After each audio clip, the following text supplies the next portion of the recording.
আমি তো ভাবতেই পারি নাই যে প্রথমবার রান্না করার পরে এটা এত বেশি ভাল লাগবে আর এত বেশি মজা হবে। তো কি রান্না করলাম আজকে চলো তোমাদের সাথে শেয়ার করি। আর এটা আমি এই ফার্স্ট টাইম রান্না করতেছি, আর ফার্স্ট টাইম হিসাবে এটা অনেক বেশি মজা হয়েছে। তো আজকে আমি প্রথমবারের মতো কাঁকড়া রান্না করব। আসলেই এটা আমি কখনো আগে রান্না করি নাই। এর আগে একবার আমি রেস্টুরেন্টে খাইছিলাম, খাওয়ার পর একটু ভালো লাগেনি আমার কাছে, একদমই মানে অনেক বেশি ড্রাই ছিল, একদম ফ্রাই করে দিয়েছে, এজন্য এটার প্রতি এত একটা আগ্রহ ছিল না। কিন্তু ওই দিনকে সুপার মার্কেটে যাই এত বড় বড় কাঁকড়া দেখে ভাবলাম যে যাই বাসায় নিয়ে যাই আর রান্না করি। তো রান্না করার আগে এটাকে আগে পরিষ্কার করতে হবে, আর লাকিলি এটা পরিষ্কার করাই ছিল, জাস্ট আমি ব্রাশ দিয়ে ময়লাটা উঠাই ফেলছি। আর এটা থেকে যাতে বাজে একটা স্মেল না আসে এই জন্য আমি এটাকে লেবু আর একটু গরম পানি দিয়ে লবণ দিয়ে ভিজিয়ে রাখছিলাম অনেকক্ষণ। তো এই রান্নাটা আমি পেটুক কাপলের চ্যানেল থেকে আর কি দেখে তারপর রান্না করতেছি। তো ওরা যেভাবে রান্না করছে আমি সেইভাবে রান্না করতেছি। এখানে ফার্স্টে গোলমরিচটাকে হালকা টেলে তার ভিতরে বাটার দিয়ে দিছে। তো এরপরে পেঁয়াজগুলো এরকম কিউব কিউব করে কেটে তারপর এটার সাথে ভালো করে ভাজতে হবে। আর আমি একদম সেম টু সেম পেটুক কাপলের রেসিপিটাই ফলো করতেছিলাম। ওরা যেভাবে রান্না করছে আমি সেম ওইভাবে রান্না করছি। জাস্ট একটা জিনিস বাকি ছিল আমার কাছে, সেটা হলো কারি পাতা। তো আমার কাছে কারি পাতা ছিল না, সব কিছুই ছিল। তো যাই হোক ওইটা স্কিপ করে আমি ওরা যেভাবে রান্না করছে আমি ওইভাবেই করতেছি। এরপরে পেঁয়াজটা ভালো করে নরম হয়ে আসার পরে আমি এখানে দিলাম রসুন কুচি। এখানে আমি বড় সাইজের একটা রসুন নিছি। তো এটা ভালোভাবে সিদ্ধ হয়ে আসার পরে ভাজা হওয়ার পরে এখানে আমি দিয়ে দেবো পরিমাণ মতো পানি। আসলে রান্নাটা অনেক বেশি সিম্পল, খেতে অনেক বেশি মজাদার আর ক্রিমি একটা ভাব আছে, অনেক বেশি মজা।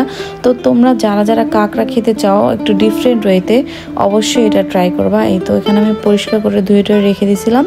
এখন পানিটা ফুটে আসলে আমি কাঁকড়াটা দিয়ে দিব। এখানে মাঝখান দিয়ে চাইলে কেটেও দেওয়া যায়। আর এই তো এই পাগুলোকে আমি একটু ছেঁচে দিছি যাতে এটার ভিতরে মশলাটা ঢুকে, ঝোলটা ঢুকে আর কি। আর এই তো রান্নাটা মানে প্রায় শেষ। এটা একদম সিম্পল রান্না কিন্তু খেতে অনেক বেশি মজার। এই তো যখন পানিটা এরকম বলক আসবে তখন আমি কাঁকড়াটা দিয়ে এটাকে কিছুক্ষণের জন্য ঢেকে দিব। তো এই যে দেখতেছো কালারটা, মানে এটা হচ্ছে ব্ল্যাক পেপার দিয়ে আর কি রান্নাটা মেনলি করে। তো এখানে আমি ব্ল্যাক পেপার সুন্দর করে ভেজে দিছি মেনলি। এখন জাস্ট 2-3টা সস দিব। এখানে এখন আমি ওয়েস্টার সস দিয়ে দিব, এরপরে দিয়ে দিব ফিশ সস। ওরা আরেকটা সস দিছে, সেটা হলো সুইট সয়া সস। ওইটা আমার কাছে ছিল না, তো আমার কাছে নর্মাল যেই সয়া সসটা আছে ওইটা ছিল, এটা আমি দিয়ে দিব একটু বেশি করে। তো এই কয়েকটা সিম্পল সস দিয়ে রান্নাটা কমপ্লিট করে ফেলছে। আর একটা জিনিস দিছে সেটা হলো চিনি। তো সামান্য পরিমাণে চিনি দিতে হবে, যেহেতু এটার ভিতরে সসের ভিতরে অনেক পরিমাণ লবণ থাকে, জন্য ওরা কোনো লবণই এক্সট্রা ইউজ করে নাই, আমিও করি নাই, কিন্তু আমি একটুখানি দিছি যদি আবার লাগে। যাই হোক এটা দিলেও চলে, না দিলেও চলে।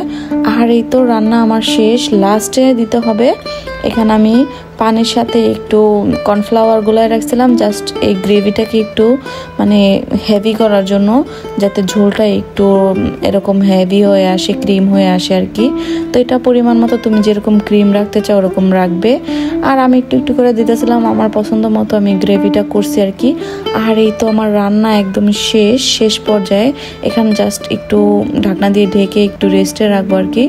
বিশ্বাস করো এই সিম্পল রান্নাটা যে এত বেশি মজার হইতে পারে, এত বেশি মজার আমি কখনো কল্পনাও করতে পারিনি। প্রথমবার রান্না করে কাঁকড়া পুরা ফ্যান হয়ে গেছি। আমার মনে হয় যারা কাঁকড়া পছন্দ করে না বা কাঁকড়া আগে কখনো খায় নাই, তারা এই রান্নাটা ট্রাই করলে তারাও কাঁকড়ার ফ্যান হয়ে যাবে। এটা অনেক বেশি মজার, একদম চিংড়ি মাছের মতো লাগে, অন্য কোনো রকমই না। আমি খাওয়ার আগে ধারণা ছিল কিরকম লাগে, কিন্তু খাওয়ার পর মনে হয় এটা তো পুরো চিংড়ি মাছ। তো এর আগে আমি একবার রেস্টুরেন্টে খাইছি, ওটা একদম ড্রাই ছিল, একদম ফ্রাই করে দিয়েছে, অত একটা টেস্ট বুঝি নাই। কিন্তু এরকম গ্রেভি করে খাইতে অনেক বেশি মজা।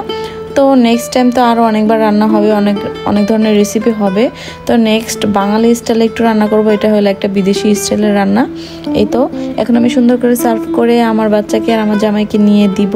এটা তো নুসাইবা অনেক বেশি পছন্দ করছে, লাস্টের রিয়াকশনটাও তোমাদের সাথে শেয়ার করব। মানে আমার মেয়ে যে এত পছন্দ করবে এটা আমি ভাবতেও পারি নাই।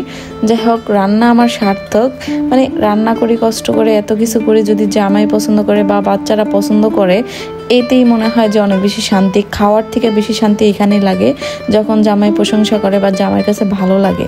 তো এই ছিল আমার আজকের কাঁকড়া রেসিপি, তোমাদের সাথে শেয়ার করলাম। কেমন লাগলো অবশ্যই কমেন্টে জানাবা, আর যারা যারা আমার রেসিপি দেখে ট্রাই করবা অবশ্যই আমাকে ছবি দিবা ইনবক্সে। তো তোমাদের কাছে কেমন লাগলো অবশ্যই কিন্তু জানাবা। চলো এখন খাওয়া দাওয়া শুরু করি, অনেক হয়েছে ভিডিও আর ফটোশ্যুট।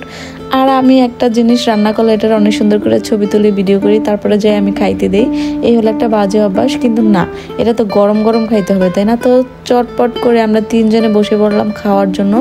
আর প্রথমে বাইটটা দিয়ে ভাই এত বেশি ভালো লাগছে, আমি তো পুরো সারপ্রাইজ যে এত বেশি মজা কিভাবে হইতে পারে। সবচাইতে বড় বিষয় এখানে নুসাইবা খাইতেছে, এখানে নুসাইবা অনেক বেশি পছন্দ করছে এটাকে। তো এটাই আমার কাছে অনেক বড় বেশি সারপ্রাইজ লাগছে আর কি, যে না আমার মেয়েটা খাইতেছে। প্রথমে তো এই কাঁকড়াটা দিয়ে আমি ওরে অনেক ভয় দেখাইছি, রান্না করার আগে কাঁকড়া দিয়ে ওরে পুরো ঘর আমি দৌড় পাড়াইছি ভয় দেখাইয়া। আর এখানে আমি আমার জামাইয়ের রিভিউ নিতেছি, সে অনেক সুন্দর করে আমার রান্নার প্রশংসা করতেছিল আর অনেক সুন্দর করে রিভিউ দিতেছিল। সে বলতেছিল আসলে অনেক মজা হয়েছে, রেস্টুরেন্টে যে খাইছে ওটার থেকে 1000 গুণ বেশি মজা হয়েছে। তো যাই হোক, তাকে নাকি আরো এরকম রান্না করে করে খাওয়াইতে হবে, এটা ছিল তার দাবি। মানে এত সুন্দর করে প্রশংসা করলে কি রান্না না করে পারা যায় বলো? সবচেয়ে মানে ভালো লাগলো আমার কাছে, একবার রেস্টুরেন্টে খেয়েছি, ভুল করেছি, এখন থেকে বাসায় খাবো, আপনিও ট্রাই করেন। আসলে অনেক মজা, ফার্স্ট টাইম হিসেবে অনেক মজা। কেমন লাগছে কাকড়া? মজা লাগছে, আমি একটা তাকে আমি খাবো, কার কি দিদি আসলে মজা লাগছে, সত্যি অসাধারণ।